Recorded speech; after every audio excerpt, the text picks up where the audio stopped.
UPA विधायकों की भी बैठक होनी है आज। गठबंधन में शामिल दलों के नेता राज्यसभा की दोनों सीटों को लेकर रणनीति तय करेंगे। राज्यसभा चुनाव में जेएमएम की ओर से शिबू सोरेन और कांग्रेस से शहजादा अनवर है उम्मीदवार।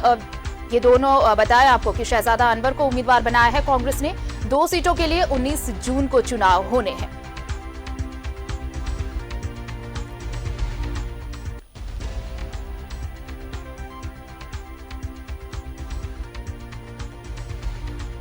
तो यूपीए विधायकों की भी बैठक है।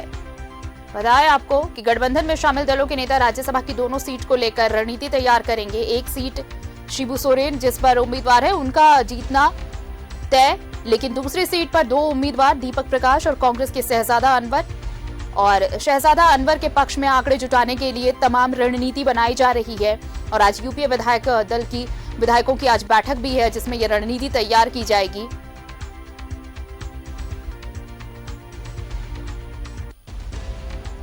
राज्यसभा चुनाव में जेएमएम की ओर से शिबू सोरेन और कांग्रेस के शहजादा अनवर उम्मीदवार हैं। 2 प्रत्याशी उतारे यूपीए ने। राज्यसभा की 2 सीटें लेकिन उम्मीदवार 3। एक सीट पर शिबू सोरेन का चुना जाना तय, लेकिन दूसरी सीट पर मुकाबला दिलचस्प।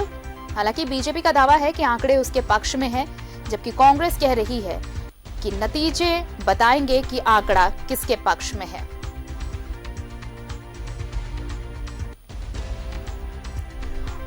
हमारे साथ सीधे कांग्रेस भवन से जुड़ रहे हैं हमारे सहयोगी बिपिन, उनके पास चलते हैं।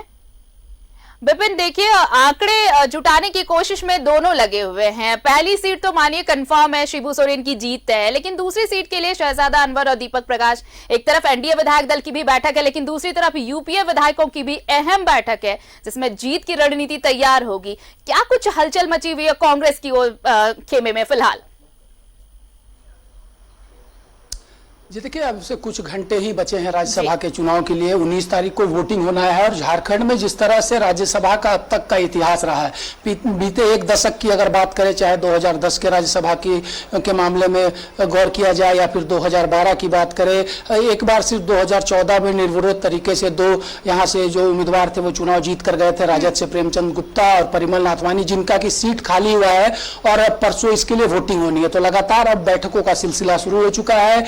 रणनीति जो है सभी जो विधायक हैं वो बनाने में जुटे हुए हैं। कल मुख्यमंत्री ने आसू सुप्रीमो से मुलाकात की थी और आज यूपीए विधायक दल की बैठक भी शाम को मुख्यमंत्री आवास में आहूत की गई है। उधर एनडीए विधायक दल की बैठक भी बुलाई गई है। तो पूरी तरह से झारखंड की राजनीति राज्यसभा की 2 सीटों के लिए होने वाले चुनाव की ओर शिफ्ट कर चुकी है। इस वक्त हमारे साथ कांग्रेस विधायक दल के नेता और झारखंड सरकार के ग्रामीण विकास मंत्री आलमगीर आलम भी मौजूद हैं। आरती, हम सीधे उन्हीं से जुड़ेंगे और जानेंगे कि ये जो दूसरी सीट में कांग्रेस के लिए जो असंभव सी कोशिश है वो किस तरह से संभव होगी, क्योंकि झारखंड का इतिहास बहुत कुछ कहता है राज्यसभा के चुनाव में। सर, जिस तरह से लगातार आप लोगों ने पहले भी कहा है कि अगर पीछे के इतिहास को देखें तो झारखंड में राज्यसभा में हर कुछ संभव है।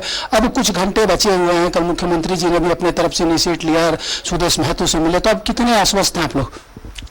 देखिए, जब भी उम्मीदवार हम लोग खड़ा किए थे अपने रणनीति के तहत हम लोग खड़ा किए थे और हमको उस समय भी मालूम था और आज भी मालूम है, जब मेरा अपना पार्टी का स्ट्रेंथ क्या है, संख्या क्या है, ये सारी बात के पहले से हम लोग को अवगत है और आप लोग भी जानते हैं।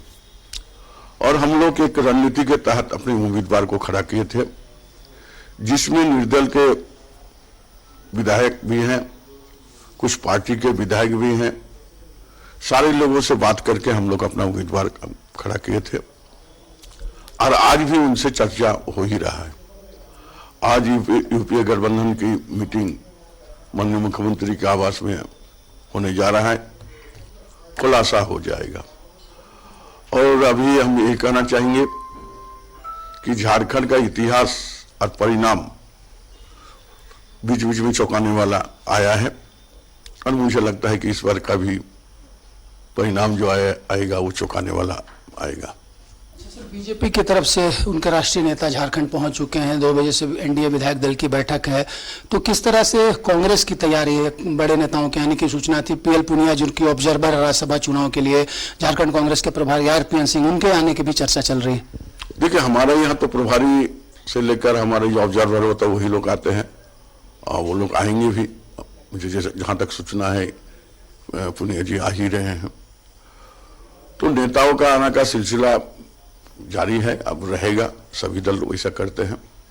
और हम लोग का जो अपना जो टास्क हम लोग को ऊपर से दिया गया है उस पर हमारे विधायक से लेकर हमारे अध्यक्ष से लेकर हम लोग सब कोई उस दिशा में काम कर रहे हैं और पूरा आश्वस्त है और परिणाम 19 तारीख को देखने को मिलेगा।